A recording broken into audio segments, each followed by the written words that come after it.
Okay, so we left off right in the beginning of Perek Yud Aleph. I'm sorry, my voice is, I'm a little under the weather. We left off with the beginning of Perek Yud Aleph, where he's talked about the pasuk that says that Hashem is talking about his giving his voice lefnei cheloi, before his army, right? And over there, he said an important, an essential idea, that he says that an important element to understand in tefillah is that one doesn't pray for himself. That's really not the ideal. Really, one is supposed to pray for Hashem, meaning because it says that Hashem gives his voice is lefnei his army. So okay, let's start from there. Lefnei cheloi, right in the beginning of Perek Yud Aleph. So lefnei cheloi, Romaz ze ha'ikar hagadol. Over here, there's an essential idea shel inyan tefillah regarding the tefillah prayer. Sheklal kavanosahu lechavin rak lehoisiv koyach b'kedusha. That the central idea should be to increase the power of kedusha in the world.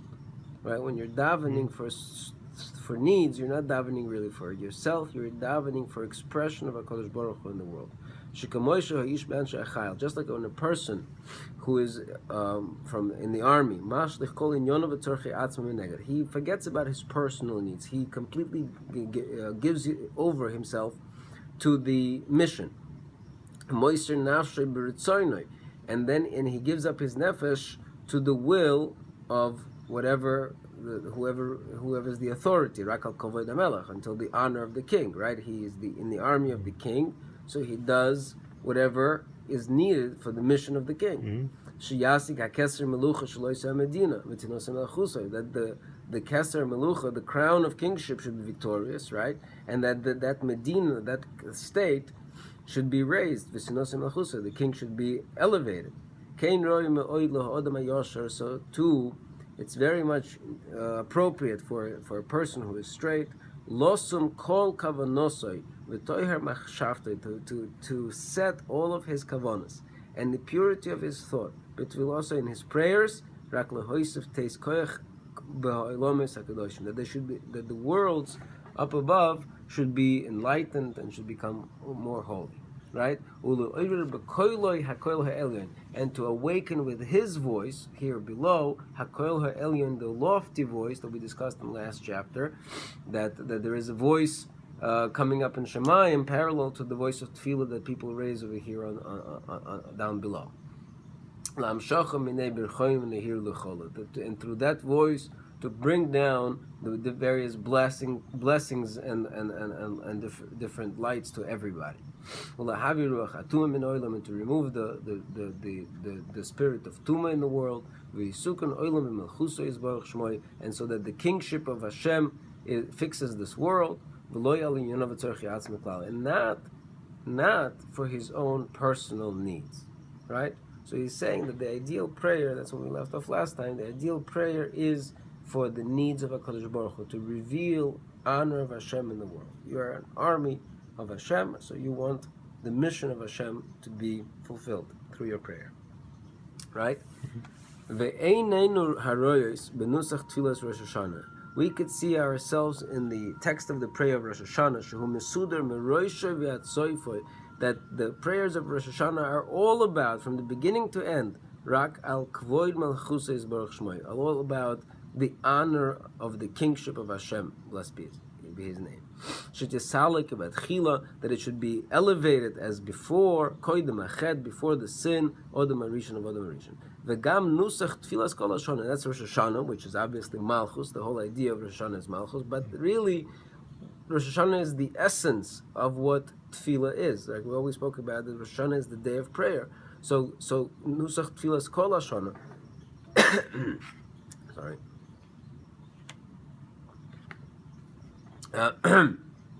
The text of the prayer of all the whole year, even though simply speaking it seems that the majority of it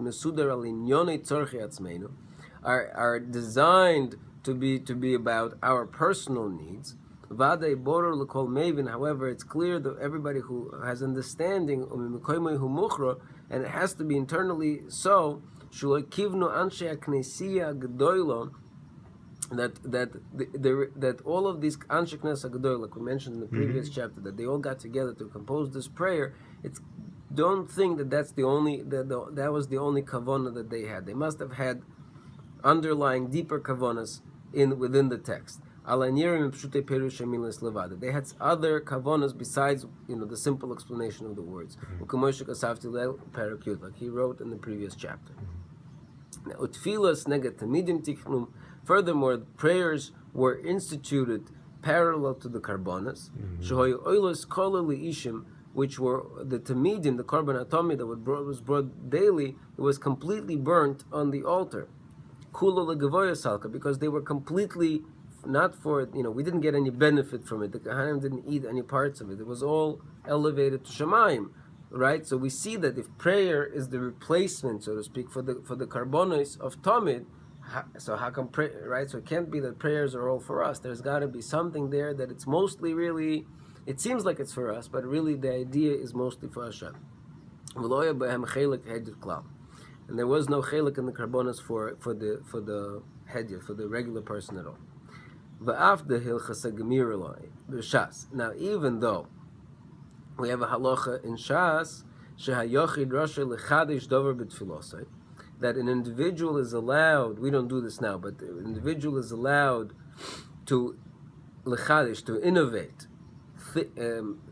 words in the prayer al tzorchei atzmai, for his own personal needs, right? So meaning the general is you have parnasa, you have refuah, but let's say you have any particular need for yourself, right? You can include that and weave that into the general text of the prayer. You are allowed to, and according to the basic halacha of Talmud, you are allowed to weave in your personal bakashas into the prayer.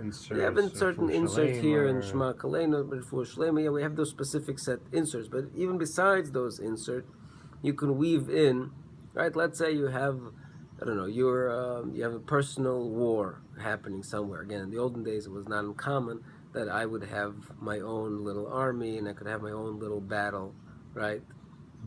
So I'm saying I need right now a victory in this war. I can pray for victory in this particular battle, right? Because that's my personal need. I weave it into the prayer. Meaning I could pray blessing number 21 or whatever it is, right? Okay. So again, we don't do this anymore, but according to the basic halacha, that you were allowed to do this. So even though the halacha says that you're allowed to insert personal bakoshes, right? So it sounds like not only because all of our prayers in the standard text of the Shemona Esrei are for the general Klal Yisrael, please heal us, please bless us, right? And then my individual needs, please bless me, please heal me, right? That's my individual blessing. So even though you're allowed to do that, so you're allowed to be mechadish dover b'tfilos al tzorchei atzmai v'tzara in his own tzar b'chol bracha lefinyon into each blessing according to its inyan. Gam bezet tzorich shelo yitei tachlis kavanos. So even with that, a person should not have the complete kavon al tzaroi for his own tzar and for his own needs. V'loi zu haderech hanechoina, and this is not the right path. To those that are straight in their hearts.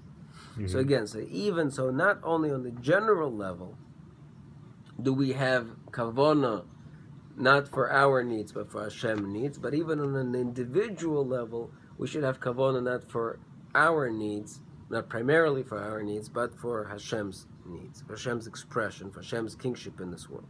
And he's going to elaborate, and hopefully we'll just bring this out a little more. Let's do a little more, if you don't mind. But right, so kibe emes. So this is where he's going to start this amazing question. Kibe emes yipole. Now, if you think about it, it's a big wonder. Eich shayach levakesh lihischanes neklal lefonov yisborach shmoi. How is it possible at all to levakesh, to ask, or lihischanen, to pray, klal at all before Hashem, lehosir mei olov, that Hashem should remove from him, meaning from a person, Tza'aroi v'yisurov, his pain and his yisurim, right? How is it possible at all that we daven HaKadosh Baruch Hu right now? I need A, B, and C. I'm suffering without A, B, and C. HaKadosh Baruch Hu, please give me the A, B, and C, right? Kamoy, for example, binyan refuah saguf, when a person is sick, right? Right now, a person has, I don't know, some kind of a disease. Let's say, chas v'sholom, a person has a cancer in some organ, right? And that organ, so let's see, haroifim mashkeu samonim charifim, right? Just like when a person goes to a doctor, haroife, the doctor mashkeu samonim charifim, the doctor is going to give him some really bad tasting, disgusting medicine. Right? Or chas v'sholom haroifim muchruch av gam lachtoif ever echad legamri. Or sometimes the doctor says we got to cut off a certain limb completely. Right? The person has I don't know, whatever it is, gangrene or whatever the case may be. He says if we don't cut this limb off, it's going to get much worse. Right? This is the only way to save the whole body, is by cutting off this limb, that the poison of the sickness should not spread further, right? Will that sick person say, "No, please, doctor, don't do this to me. Can you please let me off the hook? Don't give me this medicine, or please don't cut off this limb." No, that would be ridiculous, right? If anything, the sick person himself is hiring the doctor for this very purpose, right? So similarly, how is it possible the person pours out his heart before Hashem? Hashem, please remove from me the Yisurim that you sent me, right? Don't we believe that this is the thing that's curing you from the sins that a person did, right? So this is the antidote. This is the remedy.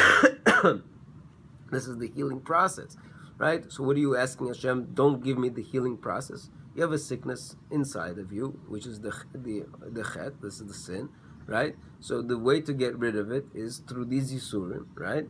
So how are you asking Hashem? No, please don't send it to me, right? Kamamoram Zal, just like Chazal says, "Ein yisurim b'lo oven." You don't have yisurim, punishments, without sin that caused them. And if without these yisurim, how would the sinful nefesh soul become purified? Right? So this is a very basic question. How do we ever daven for removal of suffering when that suffering is our cornerstone of our belief, is that suffering is part of the rectification process, right? One rectification fast with minimum yisurim. What? We want rectification fast with minimum pain. So if Hashem is giving you, there's no question that Hashem is giving you minimum yisurim. Why would He give you maximum yisurim if He can give you minimum yisurim? In your opinion, it's not minimum. You could have done with less. What? You, in your opinion, in the person's opinion, you could do with less yisurim, obviously. Oh, this is too much. Right, but I'm just saying. But that's nice, and Hashem disagrees. Okay, so what do you want? Right? Again, you come to the doctor. The doctor decides that in this particular case, no, this limb has to cut off. You say no, let's try something else. Okay, reasonable. The doctor says no, I don't think that we can try something else. We have to do this. Okay, move on. Sorry. So let's see this. Amnam, we're gonna start this idea. Amnam tachlis hakavana, but first you have to understand that the essential kavana over here, tzricha, has to be shetiya rak tzorech gavoya, has to be first and foremost for the benefit of gavoya, for the benefit of Hashem. Why? Because in any place where there is a chilul Hashem taking place, right?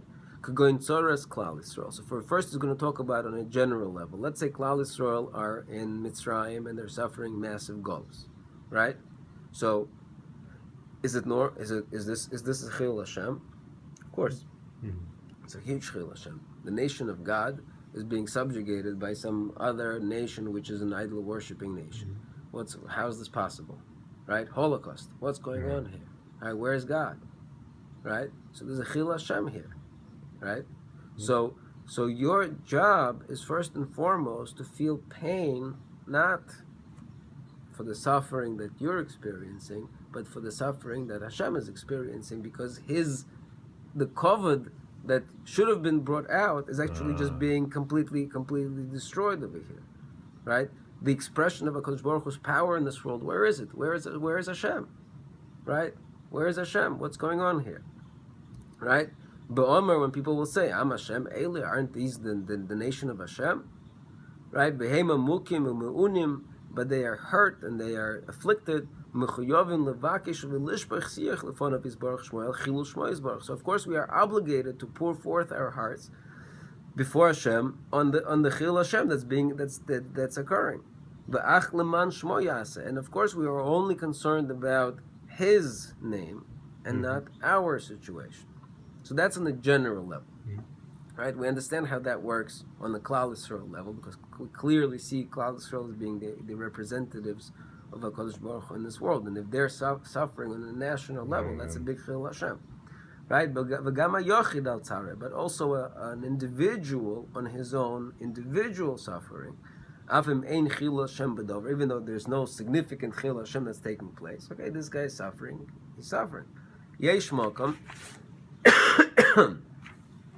Gamke. However, even here too, there is mokum to also levakesh lefonov izbarach al goydel hatzar shel maila, to pray before Hashem on the great suffering that's taking place up above. Why? Bizman sha'odam shori betzar lamata. When at the very moment that a person is living in pain down below. K'ma'amoram zal, of an important chazal, Mishnah Perek Vav the Sanhedrin, Omer Rabbi Meir, Bezman she'odam mitzdayer, at the time that a person is suffering, is experiencing tzar, Shechina ma loshan emeres. What's the loshan of Shechina? Kolani miroisha. I feel pain in my head. Kolani mizroi. I feel pain in my arm. Okay, so we're gonna stop here, right? But he's going to talk about first. There's these two Haggos that we're gonna catch up, where he's going to He's going to address a couple of issues on this particular member. But the idea is that any time that a person's suffering, especially if we saw before that a person is Tzelem Elokim, and a person really represents Hashem's Shechina in the world. So even on each individual level, anytime a person is suffering, the similar suffering, right, is experienced Kaviyachal in Hashem, as we say, that Hashem is with us in all of our sufferings, right? And specifically, the Chazal mentioned these two: Kalani Miroshi, pain in my head, pain in my arm. That's the tefillin, right? That's the tefillin. We're going to talk about the tefillin that the Gemara in Bracha speaks that Hashem also wears tefillin. What does it mean? He wears tefillin. It's meaning he. Just like our tefillin represent our connection to HaKadosh Baruch Hu, Hashem's tefillin represent His connection to Klal Yisrael. So when Klal Yisrael, even an individual person within Klal Yisrael is suffering, so Hashem feels that suffering as well. And he's also going to bring another chazal that says Tamasi, that HaKadosh Baruch Hu and Klal Yisrael is like two twins. It's like when one twin is hurting, the other twin has also these sensations, right? So at the end of the day, whatever suffering we experience, we have to understand that there is even greater, and you can explain why it's even greater, suffering up in the worlds, up in Shemayim, right? In the expression of HaKadosh Baruch Hu in the world. So when we are going to be davening for our needs, we shouldn't be only davening for our needs. We should start being concerned with the fact that we're causing suffering in the essence of what this world is, and we're davening for removal of that suffering. Okay, well, to be continued.